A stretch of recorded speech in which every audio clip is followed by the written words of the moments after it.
Hi, this is Amanda Paints LLC, and this video is about the hinges on these shutters. These shutters I started doing late summer, and then got busy with work and had to set them aside. And I got them all put together and the handles put on, but I had not done the hinges yet. So I couldn't find used hinges. Everything else is recycled, the lumber and the handles from a local recycling center in town.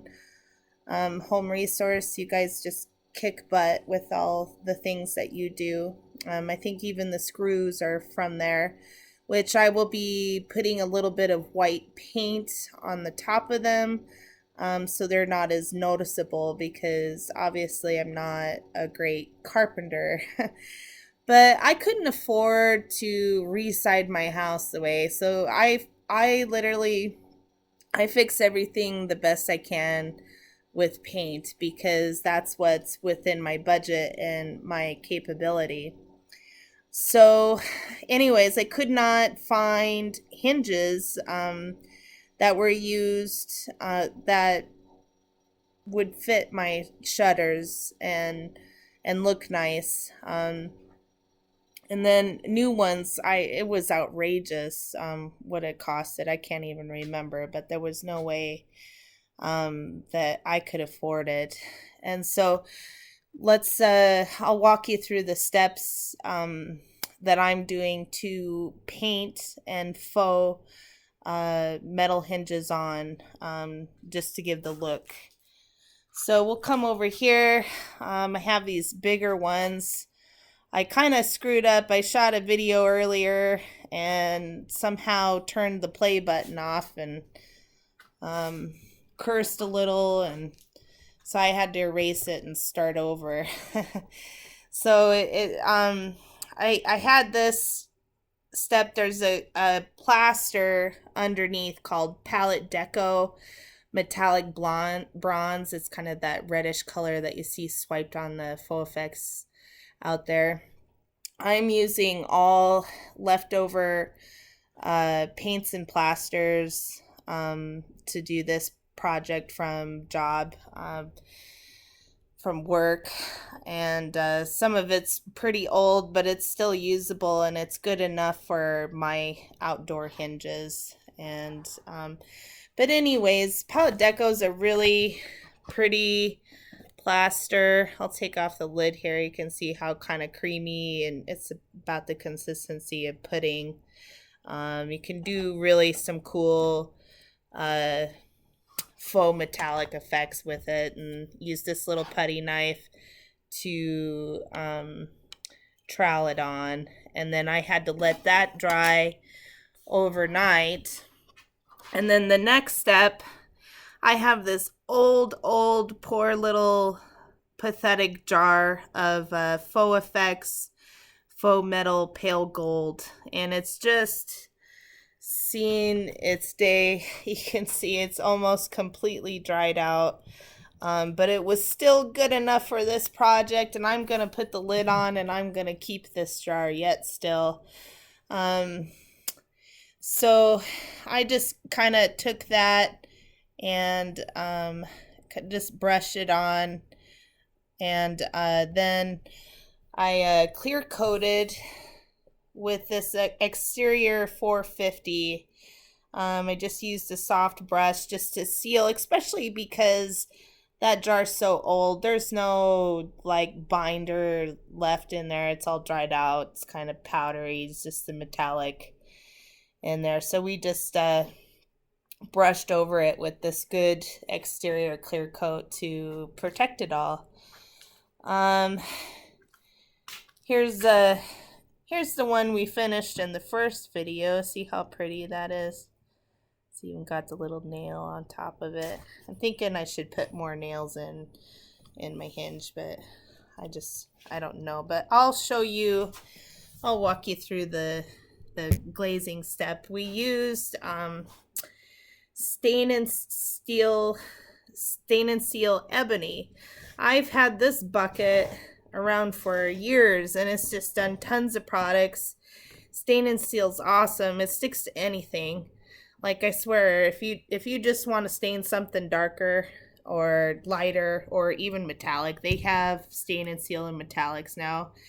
It just goes on the top. I had some patio furniture that I found that had just this flaky fall off white paint, and I brushed off as many of the flakes as I could, and I just started brushing this Stain and Seal right over the top. I didn't clean them, I didn't do anything.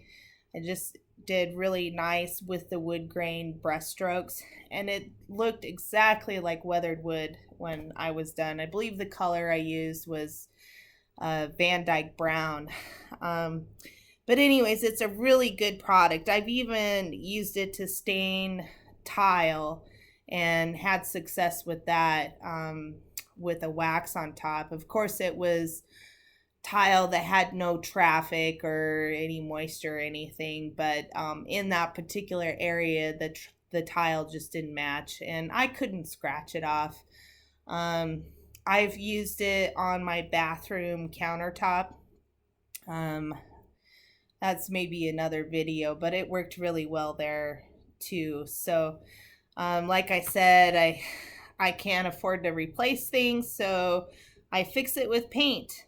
So anyways, let's go ahead and let's move this just a little more. This is a pretty nice computer. This I did actually spend money on. But I guess that's the best it's gonna be. So I brushed my glaze on real quick.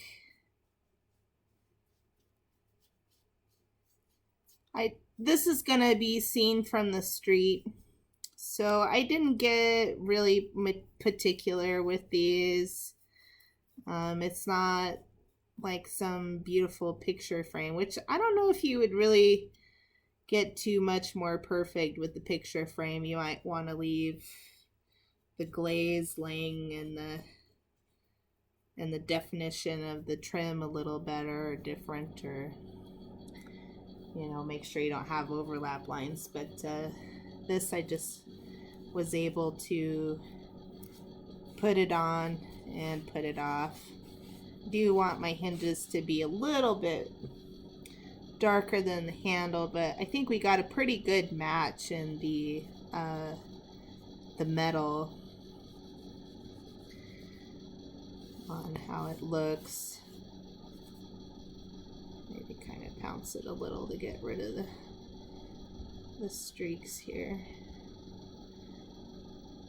Got my peak just a little bit light, so I'm just going to put a little more stain on, make it a little darker.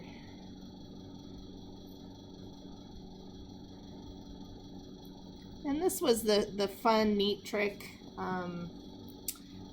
for, I'm going to have to move the camera, but for my nail head, I got a Q-tip here, and I kind of just got a good amount of the Stain and Seal on the head of it. And let me move my camera so you can see here.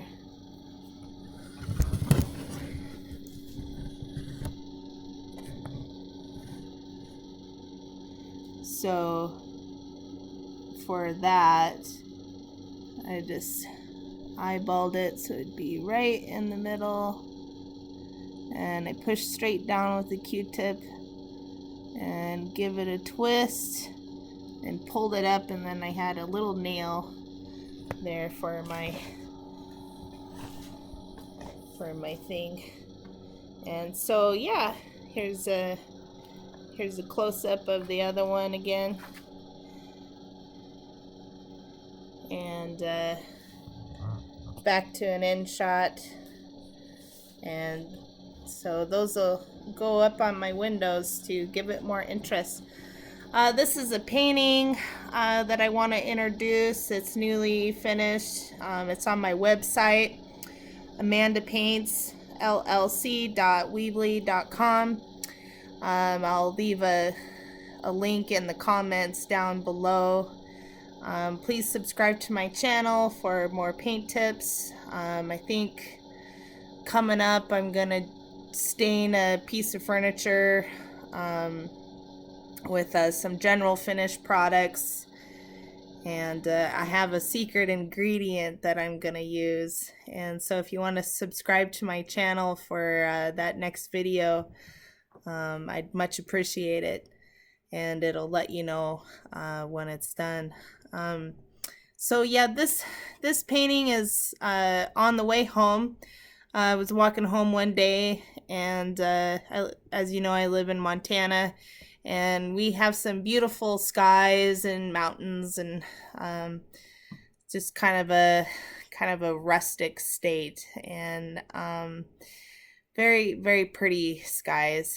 But anyways, the sky had all these colors just almost exactly, and it was very beautiful. And I wanted to recreate that in some faux stone. So I've been kind of into these paintings. This is my winter painting work, is trying to use leftover paints and plasters and stains from the year, from jobs and things, just to kind of keep from putting it in the landfill. And so this is kind of what I come up with.